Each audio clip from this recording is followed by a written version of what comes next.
بسم اللہ الرحمن الرحیم والنجم اذا ہوا۔ سورۃ النجم مکی دور میں نازل ہونے والی سورہ مبارکہ ہے۔ تلاوت کی ترتیب میں اس کا نمبر 53 ہے۔ نزول کے لحاظ سے اس کو 23 نمبر پر عموماً قرار دیا جاتا ہے۔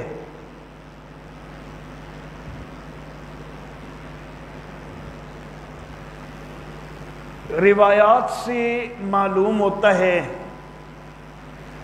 کہ سب سے پہلی وہ صورت کہ جس کے اندر آیت سجدہ نازل ہوئی ہے وہ یہی سورہ مبارکہ ہے، اور روایات سے یہ بھی معلوم ہوتا ہے کہ سب سے پہلی وہ صورت کہ جس کو نبی اکرم صلی اللہ علیہ وآلہ وسلم نے مجمع عام کے اندر تلاوت فرمایا تھا تو وہ بھی یہی صورت ہے۔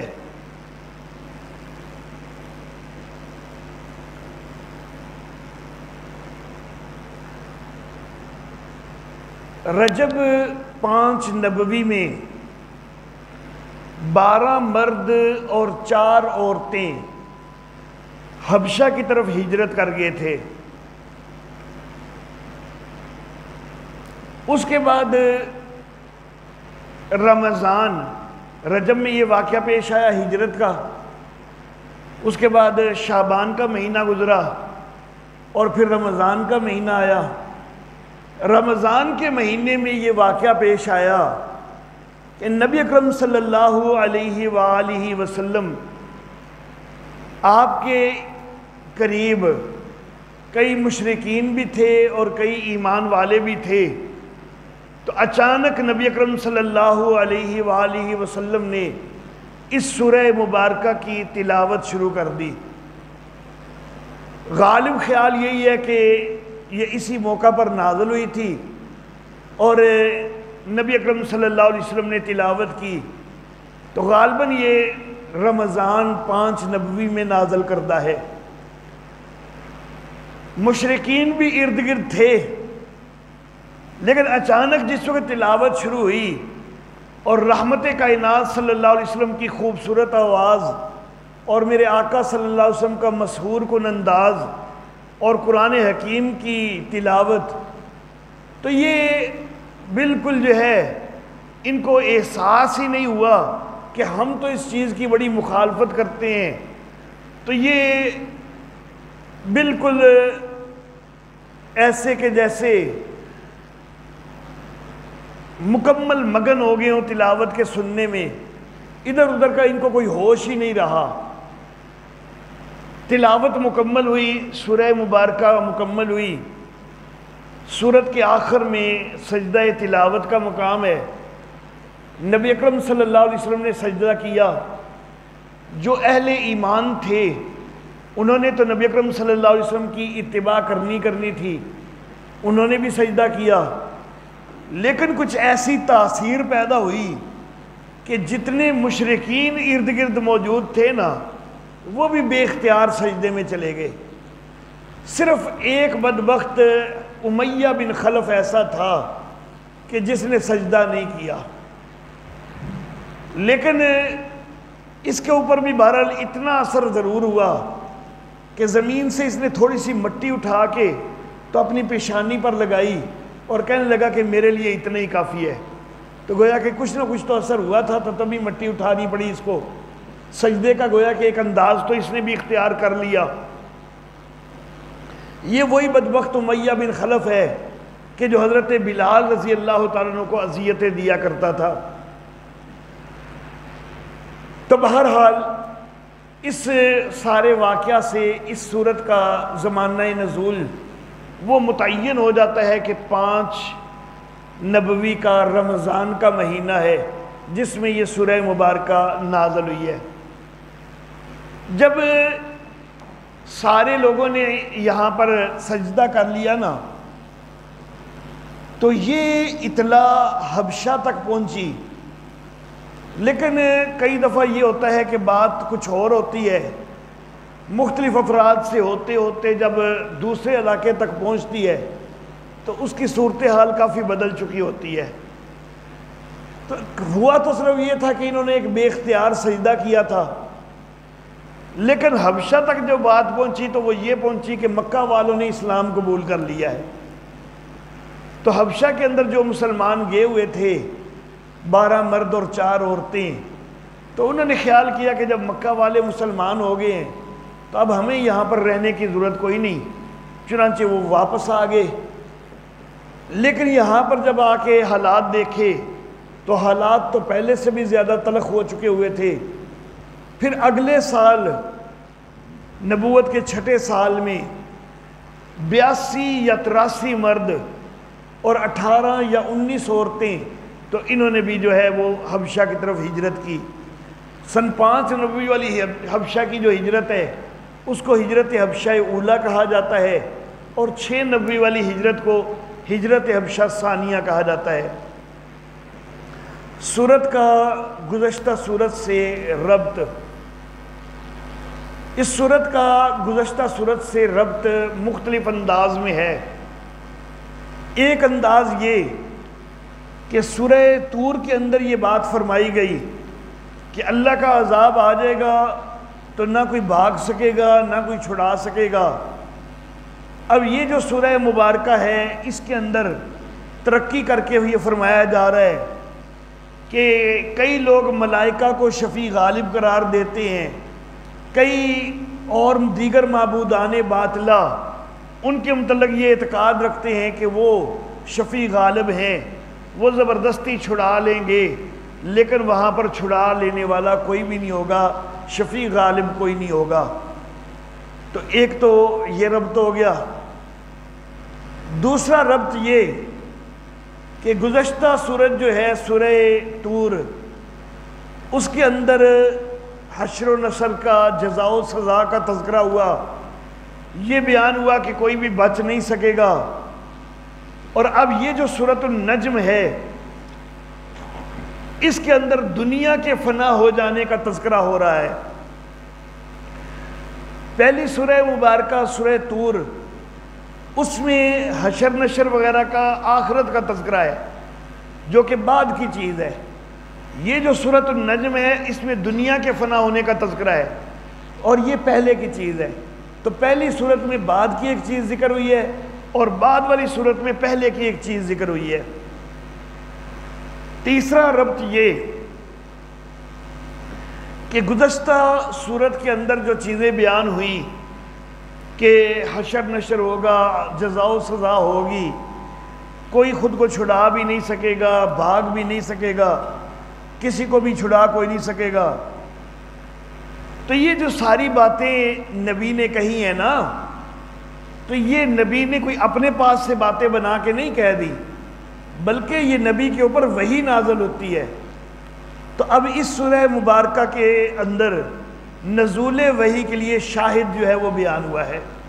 تو یہ مختلف طرح سے ربط بنتا ہے گزشتہ سورت سے اس سورہ مبارکہ کا۔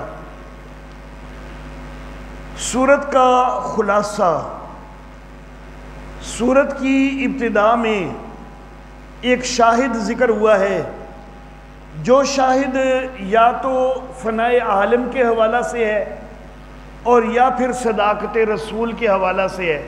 اس شاہد کا جب ترجمہ میں کروں گا تو بات انشاءاللہ واضح ہو جائے گی۔ اس کے بعد صداقت رسول کا بیان ہے، پھر مشرکین کے 4 غلط خیالات ان کا رد ہے، آخر میں کچھ زجر، شکوہ، دلائل توحید بھی ہیں، تخویف دنیاوی اور اخروی ہے، اور سورت کے آخر میں مسئلہ توحید کا بیان بھی ہے۔ وَالنَّجْمِ إِذَا هَوَىٰ، قسم ہے ستارے کی کہ جب وہ گرے، ستارہ نیچے آتا ہے، ستارہ ٹوٹ کے گرتا ہے۔ اب یہ یا تو فنائے عالم کے اوپر شاہد ہے کہ جس طرح اللہ رب العزت ایک ستارے کو گرا سکتے ہیں، اسی طرح ساری کائنات کا نظام بھی ختم ہو سکتا ہے، تو کائنات ساری فنا ہو جائے گی، عالم فنا ہو جائے گا۔ اور یا پھر یہ صداقت رسول کے اوپر بھی شاہد ہو سکتا ہے کہ جس طرح اللہ ستارے کو نیچے لا سکتے ہیں اسی طرح اللہ جبریل کو بھی تو لا سکتے ہیں. تو جبریل نیچے آتا ہے اور وحی لے کے آتا ہے، اور یہ نبی سچا نبی ہے، اس کے اوپر وحی آتی ہے. تو یا یہ فنائے عالم پر شاہد ہے اور یا یہ صداقت رسول پر شاہد ہے. ما ضل صاحبکم وما غوا، تمہارا صاحب بہکا نہیں اور وہ بے راہ بھی نہیں چلا. وما ینطق عن الہوا، اور وہ اپنی خواہش سے نہیں بولتا. ان ہوا الا وحی یوحا، یہ نہیں ہوتی مگر ایک وحی کہ جو اس کی طرف وحی کی جاتی ہے. یہ جو دو باتیں یہاں پر فرمائی گئی ہیں، ایک یہ کہ نبی اپنی خواہش سے نہیں بولتا، اور دوسری یہ کہ یہ ایک وحی ہوتی ہے جو اس کی طرف وحی کی جاتی ہے. اس کا اصل مقصود ان دونوں چیزوں کا وہ تو ہے قرآن حکیم کی وحی، کہ قرآن حکیم کی وحی یہ کوئی نبی معاذ اللہ کوئی اپنے پاس سے نہیں بنا کے لے آیا، یہ اللہ کی طرف سے وحی ہوئی ہے کہ جو نبی پہنچا رہا ہے. اصل مقصود تو ہے اس سے قرآن حکیم کی وحی. کچھ لوگ دائرے کو زیادہ وسیع کرتے ہوئے یہ بول دیتے ہیں کہ نبی کچھ بھی اپنی مرضی سے نہیں بولتا، جو کچھ بھی بولتا ہے وہ وحی کے ذریعے بولتا ہے. لیکن یہاں پر میرے والد محترم حضرت قاضی عصمت اللہ عاصمہ اللہ تعالی وہ فرمایا کرتے تھے کہ نہیں، اتنی وسعت دائرے میں وہ درست نہیں ہے. نبی اکرم صلی اللہ علیہ وآلہ وسلم بعض اوقات دنیاوی معاملات میں لین دین وغیرہ میں آپ نے گفتگو کی ہے کئی لوگوں سے. اب ظاہر بات ہے کہ وہ دنیاوی کاروباری معاملات میں جو لین دین وغیرہ کی گفتگو کی ہے تو وہ تو کوئی وحی نہیں ہے. یا نبی اکرم صلی اللہ علیہ وسلم بعض اوقات خوش طبی بھی فرمایا کرتے تھے.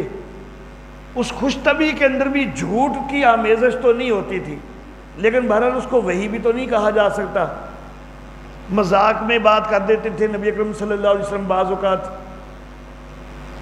تو یہ کئی چیزیں ایسی ہیں کہ جن کو وحی نہیں کہا جا سکتا، بلکہ بعض واقعات بھی ایسے پیش آئے کہ مثال کے طور پر نبی اکرم صلی اللہ علیہ وآلہ وسلم نے انصار مدینہ کو دیکھا کہ وہ پیوند کاری کرتے ہیں.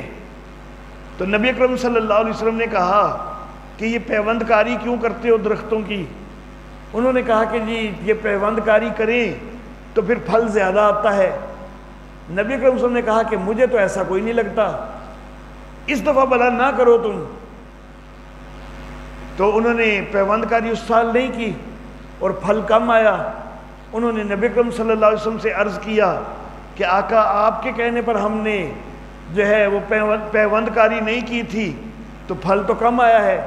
تو نبی اکرم صلی اللہ علیہ وسلم نے فرمایا کہ جب میں کوئی شریعت کا حکم دوں تو وہ تو مانا کرو، کیونکہ وہ تو اللہ کی وحی کے ساتھ ہوتا ہے.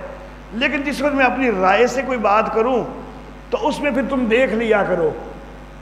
تو اب یہاں پر یہ یقیناً جو ہے یہ وحی کے ذریعے نہیں منع کیا تھا نبی صلی اللہ علیہ وسلم نے کہ پیوند کاری نہ کرو، یہ صرف ایک اپنی ذاتی رائے تھی.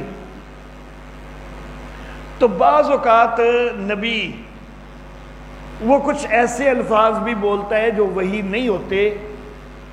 ہاں البتہ نبی جو شریعت کے حوالہ سے بولے، نبی جو دین کے حوالہ سے بولے، اس میں اکثر وحی ہوتی ہے، اس میں بھی اکثر وحی ہوتی ہے، اس میں بھی سارا نہیں، اکثر وحی ہوتی ہے. بعض اوقات نبی شریعت اور دین کے حوالہ سے اجتہاد سے بھی کام لیتا ہے. نبی اکرم صلی اللہ علیہ وآلہ وسلم بلی کے جھوٹے کے حوالہ سے آپ نے فرمایا کہ جس طرح قرآن حکیم میں 3 وقتوں میں بچوں اور غلاموں کو یہ کہا گیا کہ اجازت لے کے آیا کرو، باقی وقتوں میں کہا ہے کہ تمہارا گھروں میں آنا جانا کثرت سے ہوتا ہے تو ہر دفعہ اجازت لینے کی ضرورت کوئی نہیں. تو اسی کے اوپر قیاس کرتے ہوئے نبی اکرم صلی اللہ علیہ وسلم نے بلی کے جھوٹے کے متعلق کہا کہ بلیاں گھروں کے اندر اکثر آتی جاتی ہیں اور برتنوں کے اندر منہ بھی ڈالتی رہتی ہیں، تو اگر بلی کے جھوٹے کو ناپاک قرار دے دیا جائے تو بڑی حرج پیدا ہو جائے گی. جس طرح غلاموں کے ہر وقت آنے پر جو ہے ان کو اجازت کے لیے پابند کر دیا جائے تو بڑی حرج پیدا ہو جاتی ہے. تو وہاں پر اللہ نے حرج کو دور کرنے کے لیے کہہ دیا کہ صرف 3 وقت جو ہیں کہ جو عورتوں کے آرام کے وقت ہوتے ہیں ان میں تو بچے اور غلام بھی اجازت لے کے آئیں، لیکن باقی اوقات میں ان کو ویسے ہی اجازتیں آ سکتے ہیں. تو اسی طرح نبی صلی اللہ علیہ وسلم نے فرمایا کہ بلی جو ہے چونکہ اس کا بھی گھر میں آنا جانا بہت زیادہ ہوتا ہے، اگر اس کے جوسے کو ناپاک قرار دیا جائے تو بڑا حرج بن جاتا ہے، تو اس لیے بلی کا جوٹا جو ہے وہ ناپاک نہیں ہے. تو یہ نبی اکرم صلی اللہ علیہ وسلم نے اجتہاد کیا ہے. تو نبی کی بات جو ہے شریعت کے حوالہ سے اکثر وہ وحی کے ذریعے سے ہی ہوتی ہے، وہ وحی خفی ہو یا وحی جلی ہو. وحی جلی قرآن کی شکل میں سامنے آ جاتی ہے، وحی خفی جو ہے وہ حدیث کی شکل میں سامنے آتی ہے. اور ضروری نہیں کہ ساری وحی خفی جو ہے وہ ہمارے سامنے پہنچ جائے، ہم تک اس کی اطلاع پہنچ جائے، یہ لازم کوئی نہیں ہے. بہرحال بعض اوقات البتہ نبی کی بات وہ اجتہادی بھی ہوتی ہے. اجتہادی خطا یا اجتہادی کمزوری اس کا بھی امکان ہوتا ہے، لیکن نبی کی اجتہادی خطا یا کسی عام مجتہد کی اجتہادی خطا یا کمزوری میں ایک فرق ہوتا ہے. اگر نبی کی اجتہادی کمزوری ہو جائے تو اس کے اوپر نبی ہمیشہ قائم نہیں رہتا، اللہ رب العزت اس کی اطلاع دے دیتے ہیں، کوئی نہ کوئی سبب ایسا بنا دیتے ہیں کہ اس کی اطلاع مل جاتی ہے. لیکن عام مجتہد جو ہیں نا تو ان سے یہ امکان ہوتا ہے کہ اجتہادی خطا ہو جائے، اور ہو سکتا ہے کہ وہ اپنی اجتہادی خطا کے اوپر ساری زندگی بھی قائم رہے. تو اجتہادی خطا جو ہے عام مجتہدین سے یہ ممکن ہے کہ وہ ساری زندگی بھی اجتہادی خطا پہ قائم رہیں، لیکن گناہ ان کو نہیں ہوگا. اجتہاد والے جو مجتہد ہیں، جو اجتہاد کی صلاحیت رکھتے ہیں، وہ خطا بھی کر گئے ہیں، ساری زندگی خطا پر عمل کرتے رہے ہیں، پھر بھی ان کو ثواب ہی ملتا جائے گا. ان کے مقلدین بھی اسی خطا پر عمل کرتے رہے، پھر بھی ان کو ثواب ہی ملتا جائے گا. اللہ واللہ. لیکن نبی جو ہے اگر اس سے اجتہادی کمزوری ہو جائے تو اس کے اوپر نبی ہمیشہ نہیں رہتا، بلکہ اس کا اظہار ہو جاتا ہے، اللہ رب العزت کی طرف سے اطلاع ہو جاتی ہے. علمہ شدید القوا، اس کو سکھلایا ہے سخت قوتوں والے نے، یعنی ظاہری جو سکھلانے کا سبب ہے جبریل امین ہے، اور وہ سخت قوتوں والے ہیں. ذو مرت زور آور ہیں. فاستویٰ، پس وہ جبریل سیدھا بیٹھا. وَهُوَ بِالْأُفُقِ الْأَعْلَىٰ، اور وہ آسمان کے اونچے کنارے پر تھا. ثُمَّ دَنَا، پھر وہ قریب آیا. فَتَدَلَّا، پھر وہ لٹک آیا. فَكَانَ قَابَ قَوْسَيْنِ أَوْ أَدْنَىٰ، معروف معنی یہ پس فرق رہ گیا 2 کمان کی مقدار کا، یا اس سے بھی وہ زیادہ قریب آ گیا. یہ عام معنی جو ہے وہ اس کا یہی کیا جاتا ہے کہ 2 کمان کی مقدار جو ہے اس کا فاصلہ رہ گیا. کعب کا جو لفظ ہے اس کو مقدار کے معنی میں لے لیا جاتا ہے. کوسین 2 کمانیں، تو 2 کمانوں کی مقدار کا فاصلہ رہ گیا. لیکن در حقیقت کعب جو ہے نا وہ مقدار کے معنی میں نہیں ہوتا. کعب جو ہے نا وہ اصل میں کوس کے آدھے کو کہا جاتا ہے.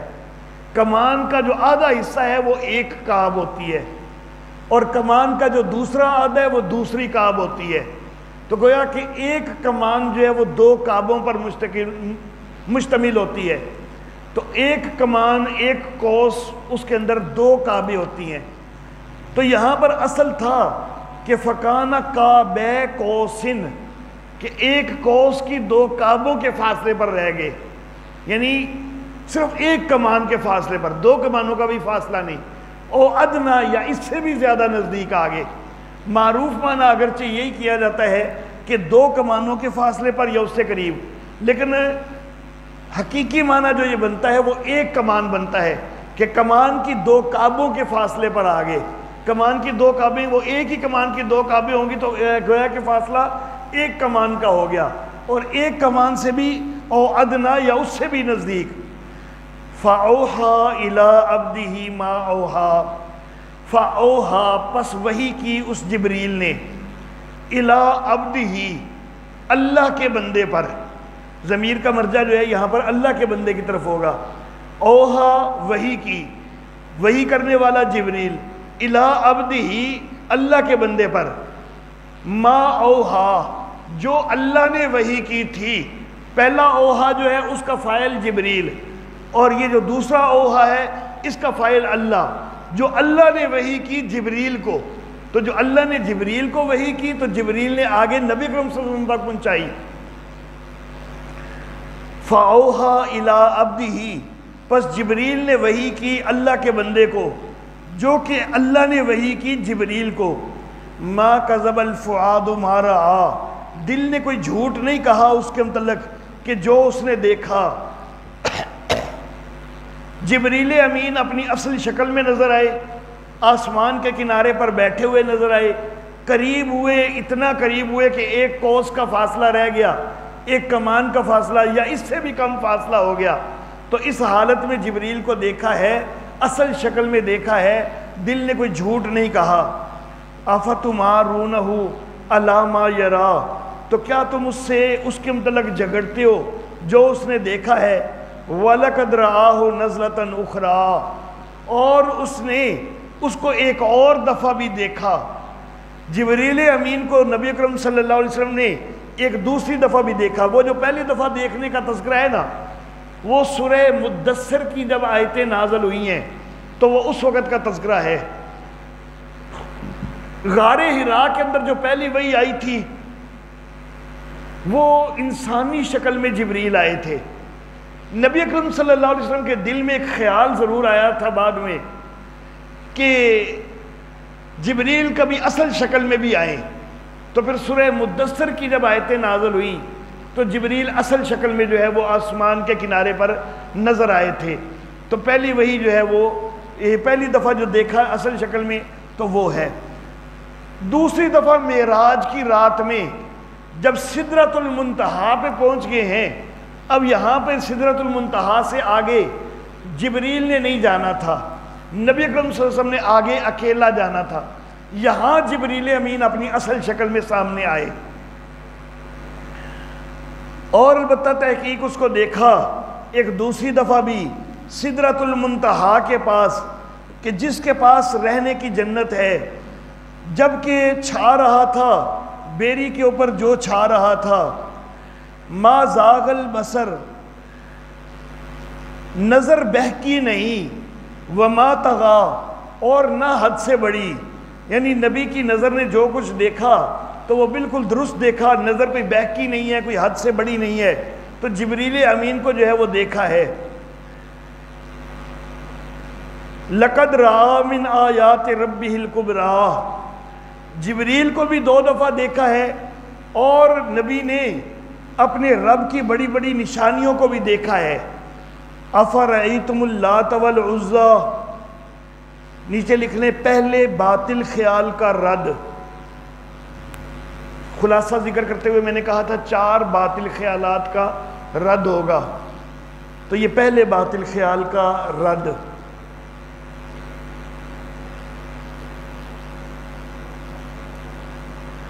افرأیتم اللات والعزیٰ کیا تم نے دیکھا ہے لات کو اور عزیٰ کو، ومناۃ الثالثۃ الاخریٰ اور وہ تیسری بعد والی منات کو تم نے دیکھا ہے۔ یعنی یہ نبی جو ہے اس کو وحی پہنچا رہا ہے جبریل امین۔ جبریل امین کو انسانی شکل میں بھی اس نے کئی دفعہ دیکھا ہے، اور 2 دفعہ تو اصل شکل میں بھی دیکھا ہے، اور یہ تو یقین کے ساتھ وحی پہنچا رہا ہے۔ تم لات منات عزیٰ کے کئی کمالات کے تذکرے کرتے رہتے ہو، تم نے کیا لات منات عزیٰ کے اندر وہ کمالات دیکھے ہیں؟ تم کوئی مشاہدے کی اطلاع دے سکتے ہو؟ نبی کا تو مشاہدہ ہے کہ نبی نے جبریل کو دیکھا ہے، تمہارے پاس کون سا مشاہدہ ہے کہ تم لات منات اور عزیٰ کے کمالات بیان کرتے ہو؟ الکم الذکر ولہ الانثیٰ دوسرے باطل خیال کا رد۔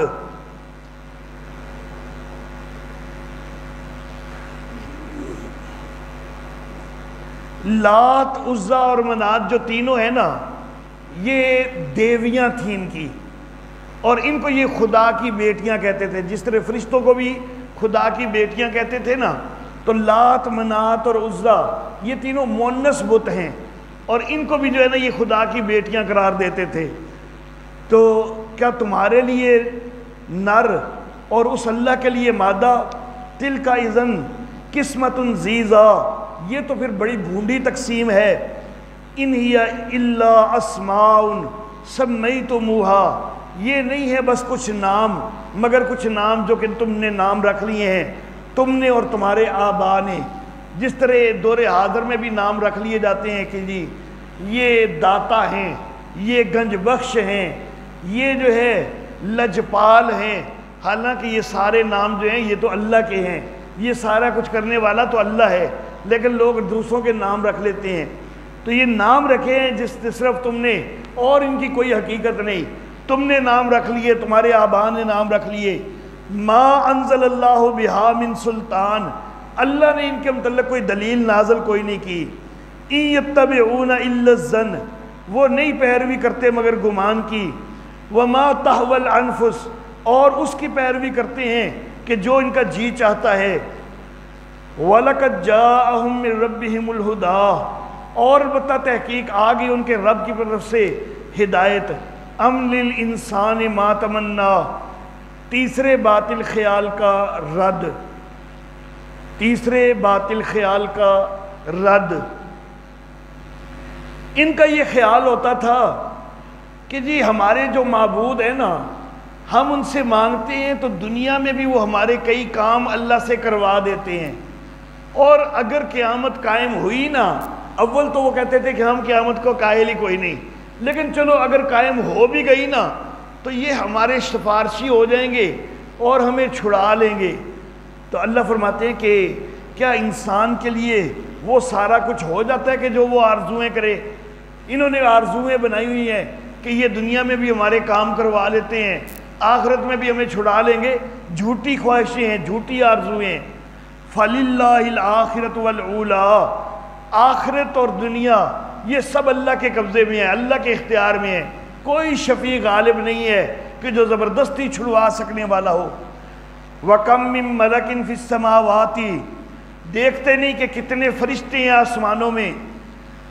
لَا تُغْنِي شَفَاعَتُهُمْ شَيْئًا، ان فرشتوں کی شفاعت بھی کچھ کام نہیں آ سکتی۔ إِلَّا مِن بَعْدِ أَن يَأْذَنَ اللَّهُ، مگر اس کے بعد کہ اللہ خود اجازت دے دے۔ اگر کسی فرشتے کو اللہ خود اجازت دے دے تو پھر وہ سفارش کر سکتا ہے۔ لِمَن یشاء، اور یہ بھی جس کے لیے اللہ چاہے، ہر ایک کے لیے نہیں، کھلی چھٹی نہیں مل جائے گی، دے گا بھی جس کو اجازت دے گا وہ سفارش کرے گا، اور سفارش بھی اس کی ہوگی کہ جس کے لیے اللہ اجازت دیں گے۔ وَيَرْضَىٰ، اور جس کے لیے اللہ راضی ہوں گے۔ جیسا کہ میں نے سورہ زمر کی تفسیر بیان کرتے ہوئے یہ تفصیل بیان کی تھی اور عرض کیا تھا کہ مولانا شبیر احمد عثمانی رحمہ اللہ انہوں نے بڑی خوبصورت اصطلاحات استعمال کی ہیں کہ جو شفیع ہے وہ معزون ہوگا، اس کو اجازت ملے گی تو وہ سفارش کر سکے گا، اور جو مشفوع ہے وہ مرتضی ہوگا، اللہ اس کی سفارش پہ راضی ہوگا، جیسا کہ یہاں پر بھی ہے وَيَرْضَىٰ، اللہ اس کی سفارش پہ راضی ہوگا تو تب اس کی سفارش ہوگی۔ ان الذین لا یؤمنون، چوتھے باطل خیال کا رد، چوتھے باطل خیال کا رد۔ بے شک وہ لوگ کہ جو ایمان نہیں رکھتے آخرت پر، وہ فرشتوں کے نام رکھتے ہیں، عورتوں والے نام، کیونکہ وہ کہتے ہیں نا یہ اللہ کی بیٹیاں ہیں تو ان کے عورتوں والے نام رکھ لیتے ہیں۔ اللہ فرماتے ہیں کہ ان کو کوئی علم نہیں ہے، یہ صرف جو ہے گمان کی پیروی کرتے ہیں، اور جو گمان ہے نا تو وہ تو حق کے لیے کچھ بھی کام نہیں آ سکتا، تو گمان سے حق نہیں معلوم ہوتا، حق یقینی باتوں سے معلوم ہوا کرتا ہے۔ فَأَعْرِضْ عَمَّن تَوَلَّىٰ، پس اعراض کر اس سے کہ جس نے منہ پھیرا ہمارے ذکر سے۔ وَكَذَّبَ بِآيَاتِنَا، اور کافروں نے ہماری آیتوں کو جھٹلایا۔ وَإِنَّهُ لَفِي زُبُرِ الْأَوَّلِينَ، اور یہ جو کتاب ہے نا یہ پہلے لوگوں کے پاس ہوئی کرتی تھی۔ اور جس نے نہیں ارادہ کیا مگر صرف دنیا کی زندگی کا، یہ ان کی علمی پہنچ ہے، یہ ان کا مبلغ علم ہے کہ بس وہ صرف گمان ہی کرتے ہیں، حق ان کے پاس ہے کوئی نہیں، تو ان کی علمی پہنچ اتنی ہی ہے۔ ان ربک هو عالم، تیرا رب خوب جانتا ہے اس کو کہ جو اس کے راستے سے ہٹ گیا، اور وہ خوب جانتا ہے اس کو بھی کہ جو ہدایت والا ہوا۔ وَلِلَّهِ مَا فِي السَّمَاوَاتِ، جملہ معترضہ، جملہ معترضہ،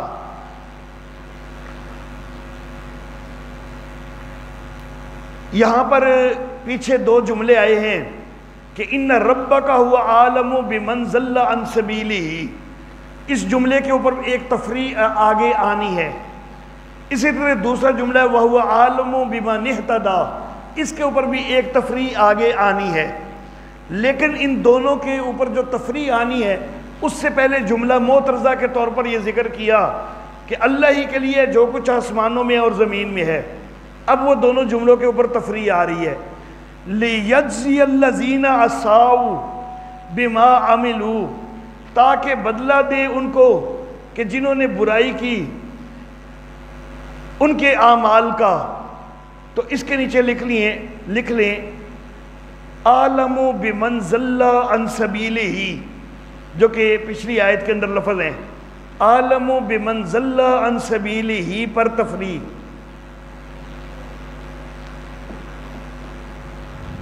عالم بمن ضل عن سبیلہ پر تفریع۔ حاصل یہ ہوگا کہ وہاں فرمایا کہ تیرا رب خوب جانتا ہے اس کو کہ جو رب کے راستے سے بہک گیا، تو جب خوب جانتا ہے تو پھر اس کے برے عمل کا اس کو بدلہ بھی دے دے گا۔ وَيَجْزِيَ الَّذِينَ أَحْسَنُوا بِالْحُسْنَىٰ، اس کے نیچے لکھ لیں عالم بمن اهْتَدَىٰ پر تفریع، عالم بمن اهْتَدَىٰ، پچھلی آیت کے بالکل آخری لفظ عالم بمن اهْتَدَىٰ پر تفریع۔ حاصل یہ ہوا کہ پیچھے یہ کہا کہ وہ عالم بمن اهْتَدَىٰ، وہ اللہ خوب جانتے ہیں اس کو بھی کہ جو ہدایت والا ہے، تو جب خوب جانتا ہے تو وَيَجْزِيَ الَّذِينَ أَحْسَنُوا بِالْحُسْنَىٰ، تو جو نیکی کرنے والے ہیں اللہ ان کو اچھا بدلہ بھی دے دے گا۔ کون ہے نیکی کرنے والے؟